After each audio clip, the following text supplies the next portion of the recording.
অর্থমন্ত্রী ফটোগ্রাফারকে বিষ খাইয়ে হত্যার অভিযোগ করলেন তার আত্মীয়রা। এই ঘটনায় অভিযুক্তদের শাস্তির দাবি জানিয়েছেন তার বাবা সহ পরিবারের লোকেরা। মৃত যুবকের নাম শাহিন মিয়া, তার বাড়ি উদয়পুর ছনবন এলাকার নেতাজিনগর।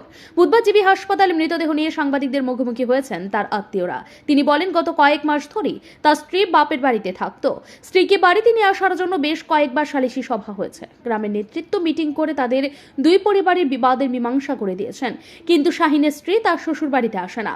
গত 4 মে শাহিনকে বেশ কয়েকবার ফোন করে পিন্টু মিয়া, মুস্তাফ মিয়া, সবিতা বেগম এবং শাহিনের স্ত্রী। সে তাদের ফোন পেয়ে সেই বাড়িতে গেলে তাকে শরবতের সঙ্গে বিষ খাইয়ে দিয়েছে বলে অভিযোগ করেন তার আত্মীয়।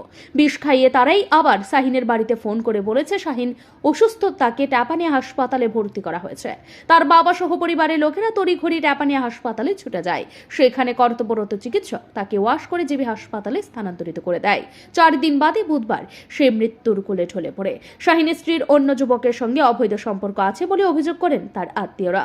অন্য পুরুষের সাথে অবৈধ সম্পর্ক রয়েছে বলেই সে শ্বশুর বাড়িতে আসতে চাইছে না।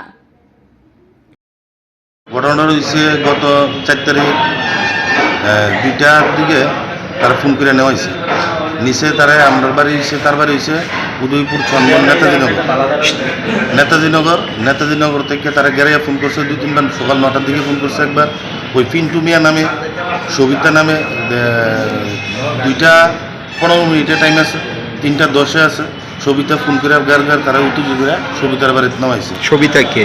সবিতাতে মানে তার এক ফিসি হয়, হ্যাঁ, ফিসির বাড়িতে নামাইছে।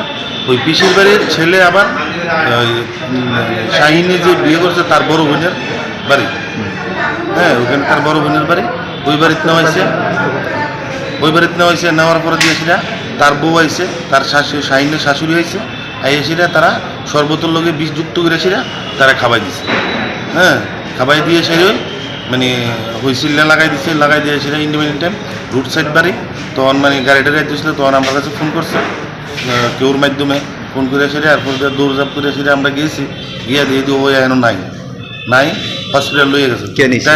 টেফানি হসপিটাল যে কোনো গাড়ি আনছে, রুট সাইড গাড়ি তো অনেক গাড়ি, তো টেফানি হসপিটাল আনছে। আনানোর পরে আমরা সবাই গেছি হসপিটাল যেয়ে দিয়ে মানে ওয়াশ করাইলো। এসি করানোর পরে লগে হসপিটাল থেকে জিবিতে রেফার করছে, হ্যাঁ, জিবিতে নিয়ে এলাম। আজকাল জিবিতে 4 দিন পর্যন্ত মৃত্যুর সঙ্গে পাঞ্জা লড়ছে। সকাল 8টা কত মিনিটে সে মারা গেছে। শাহিন মিয়াকে খুনের ঘটনায় অভিযুক্তদের দৃষ্টান্তমূলক শাস্তির দাবি জানিয়েছেন তার বাবা সহ তার আত্মীয়রা। এই ঘটনায় উদয়পুর নেতাজিনগর এলাকায় শোকের ছায়া নেমে আসে। তবে পুলিশের তদন্তে বেরিয়ে আসতে পারে এই ঘটনার প্রকৃত রহস্য। ব্যুরো রিপোর্ট, ঋদ্ধি নেটওয়ার্ক।